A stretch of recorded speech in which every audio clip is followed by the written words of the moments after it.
Hi guys, welcome to this video on GCSE citizenship, particularly paper 2, section B, rights and responsibilities. And what I wanted to look at with you today is a little bit about crime and the media, particularly the growth of social media and crime. I'm going to try and do a couple of questions in this series, but today I want to talk a little bit about citizen journalism and then a question on that. So the citizen journalism, if you're not sure what that is that it's how social media has become a new way of finding information about crime. Is often its materials posted live as they happen.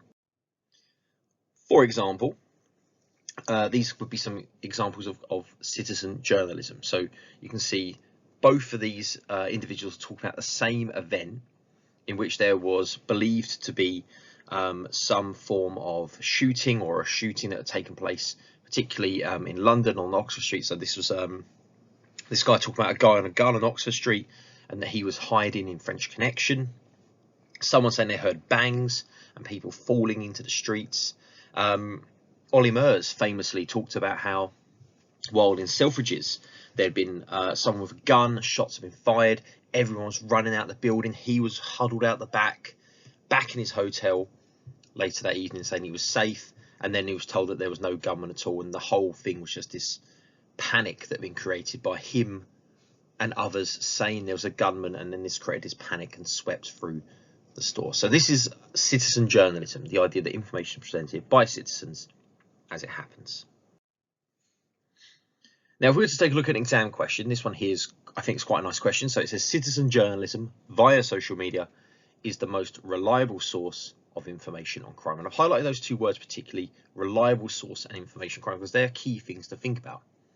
The question also says present a case for and against the view.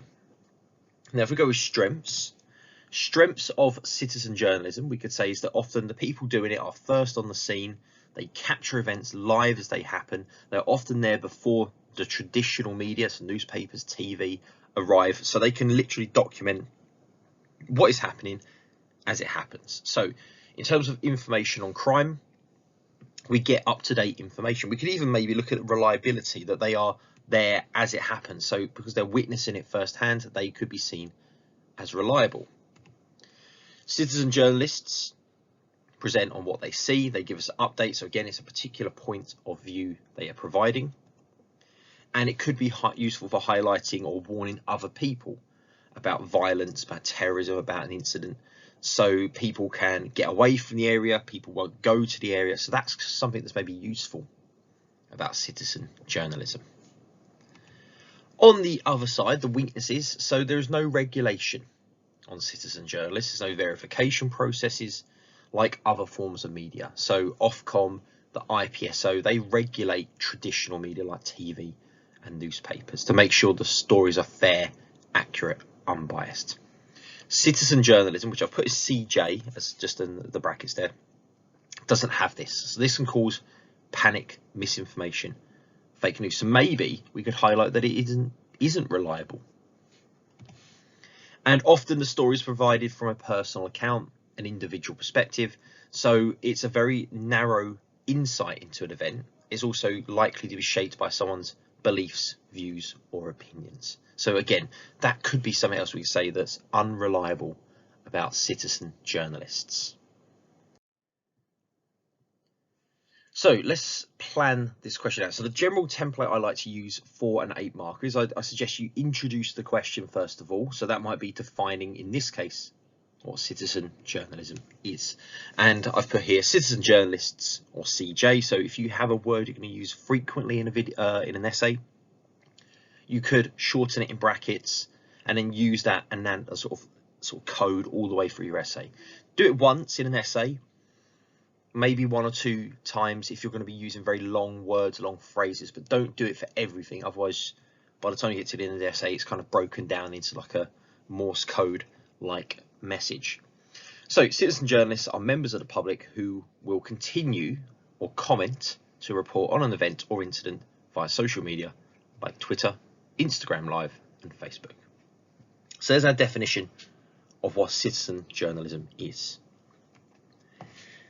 If we're going to take a couple of strengths, I'm just going to take the ones we've had before. So first on the scene, and they can highlight or warn others of dangers. That's one thing that is useful about citizen journalism as a source of information. I have focused predominantly on how the information is provided for that first point, but I could also extend it and say that this is reliable, particularly that these are the people who are first there. They capture it as it happens, they see it as it happens. That could be seen as reliable compared to traditional media, which often arrive later. So I haven't flagged it up here specifically, but I think if I wanted to try and make sure I'm answering that question, I could put that in. Weaknesses, I've done the same thing. I focused on the lack of regulation, so the information on crime may not be useful, and I've highlighted the unreliable nature of this, so fake news, misinformation, and personal bias. So maybe it's not the most reliable account. Now, again, I haven't done reliability explicitly in the first paragraph. I focused more on reliability in the second, but you can see as a whole essay, I've looked at reliability and the information provided. And then lastly, you want to have a conclusion. Now, a conclusion is just to show you are finishing your essay. You just want to try and answer the question, and I don't think it matters where you go, whether you agree or disagree with the statement, but it's probably best to just identify what you think. So again, my conclusion, very, very short. While citizen journalism can be useful for providing information on crimes, particularly first-hand accounts or images, these journalists are not regulated or verified, and they're not the most reliable source of information on crime. So again, I've used the wording from that question to conclude. And then here is just my full answer to this question.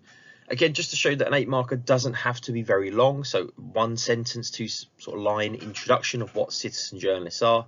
I've got my strength discussed, and again, I've used the wording of the question throughout. I've then got my second set of arguments, my counter arguments, my arguments against the view. Again, very short, not very long, 1 point, 2 point in there. I've used the case study example of Ollie Murs and the gun panic, and then I've concluded at the very end with my answer to the question.